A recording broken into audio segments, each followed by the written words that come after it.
छानसा पाऊस पडत असताना संध्याकाळची वेळ झाली, की चहासोबत काहीतरी गरमागरम मस्त कुरकुरीत खायची इच्छा होते ना? आता नेहमीचे कांदे भजी, बटाटा भजी खाऊन जर का कंटाळा आला असेल, तर आज बनवूयात अतिशय पौष्टिक आणि तितकाच कुरकुरीत असा पालक मूगडाळ वडा. आणि हा जो वडा आहे तो अगदी छान कुरकुरीत होण्यासाठी, बराच वेळ कुरकुरीत राहण्यासाठी एक खास ट्रिक वापरणार आहोत. ती काय आहे? त्याकरता व्हिडिओ शेवटपर्यंत पाहत राहा. चला तर मग लगेच सुरुवात करू. तर या ठिकाणी साहित्यामध्ये 1 वाटी मुगाची डाळ मी भिजवून घेतलेली आहे.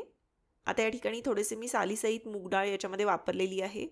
पण बिना सालीची मूग डाळ जरी घेतली तरीसुद्धा हरकत नाही. मूग डाळ भिजवण्यासाठी कमीत कमी 2 तास वेळ लागतो किंवा त्याहून जास्त वेळ देखील डाळ भिजवून घेतली तरीसुद्धा चालते.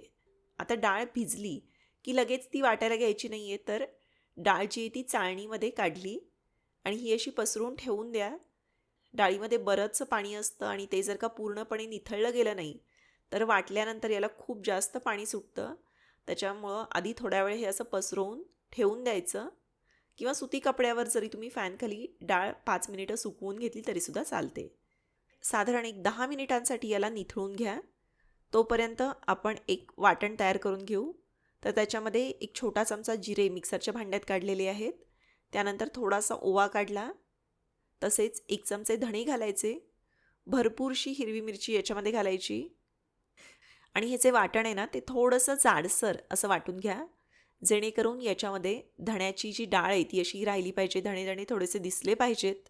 दाताखाली आले की छान लागतात. त्याचप्रमाणे असा भरपूरसा पालक या ठिकाणी घेतलेला आहे. पालक स्वच्छ धुवून घ्यायचा. पाण्यामध्ये एक 5 मिनिटं भिजत ठेवून देऊ. हे बघा मूग डाळ अशी व्यवस्थित निथळली की काय करायचं, यातली 2 चमचे डाळ जी आहे ती बाजूला काढून ठेवायची. ही आपण नंतर वापरणार आहोत. वाटण बाजूला काढून घेतलं नाही तर धणे जास्त बारीक होतील आणि मग याच भांड्यामध्ये डाळ बारीक करायला घेतली. जर गरज असेल तर अगदी 2 चमचे पाणी डाळ वाटताना वापरा, नाहीतर पाणी घालायची आवश्यकता नाही. मात्र ही जी डाळ आहे ना ती अगदी बारीक एकजीव होईपर्यंत वाटायची नाही, तर थोडीशी जाडसर अशी राहिली पाहिजे. असं याला वाटून घ्या. हे बघा थोडंसं रवाळ असायला वाटून घेतलं आहे.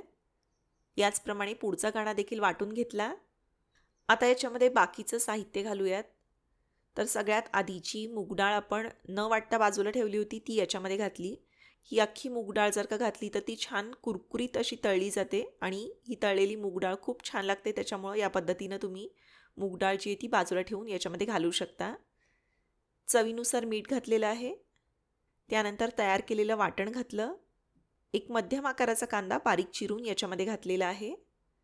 त्यानंतर पालकाची पानं चिरून घ्यायची.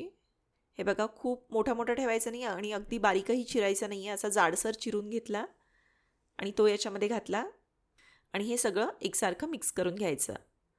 आता तुम्ही पाहू शकता की हे जे मिश्रण आहे ना याचा वडा तयार होत नाही आहे, कारण सगळं साहित्य जे आहे ते मिळून आलेलं नाही आहे. हे जर का आपण असंच तेलामध्ये सोडलं तर पीठ तेलामध्ये सुटेल आणि वडा तयार होणार नाही. आणि मूग डाळीला हळूहळू पाणी देखील सुटायला लागतं, खूप जास्त ओलसर व्हायला लागतं. तर आता या दोन्ही प्रॉब्लेमसाठी काय करायचं, याच्यामध्ये चांगले 2 मोठे चमचे, 2 पोह्याचे चमचे बेसन पीठ घातलेलं आहे. तसेच 2 चमचे तांदळाचं पीठ याच्यामध्ये घालू शकता, जेणेकरून वडे अधिक कुरकुरीत होतील.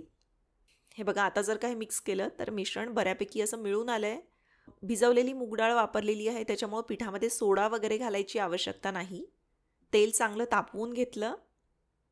चांगलं कडक तापल्यानंतर हे जे मिश्रण आहे ना त्याचा छोटासा गोळा घेतलेला आहे आणि याप्रमाणे गोल करून घेतला. अंगठ्यानं दाबून हलका याला चपटं करायचं आणि लगेच याचा वडा तेलात सोडायचा. हे वडे करून वगैरे ठेवता येत नाहीत, एका पाठोपाठ एक असे लगेच तेलात सोडावे लागतात. याचा आकार कसाही आला तरीसुद्धा चालतो, एकसारखं गोल वगैरे यायला हवा असं काही नाही. आता महत्त्वाची गोष्ट म्हणजे हा जो वडा आहे ना तो तेलामध्ये फक्त 2 मिनिटं ठेवायचा आहे. मोठ्या आचेवर 2 मिनिटं याला तळून घ्या. एकदा खालीवर करा आणि फक्त वडा जो आहे तो सेट झाला, तयार झाला की तेलातून निथळून बाहेर काढायचा. पूर्णपणे हा वडा कुरकुरीत होईपर्यंत किंवा व्यवस्थित शिजेपर्यंत याला तळलेलं नाही आहे. आता हे तळलेले वडे थोडेसे एक 5 मिनिटं थंड होऊ द्यायचे, यातली वाफ जाऊ द्यायची. तोपर्यंत पुढचा घाणा देखील असाच 2 मिनिटं तळून घेतला आणि मग जो थंड झालेला वडा आहे ना तो असा हातानं थापून घ्यायचा. हे बघा हा असा दाबून चपटा केलेला आहे.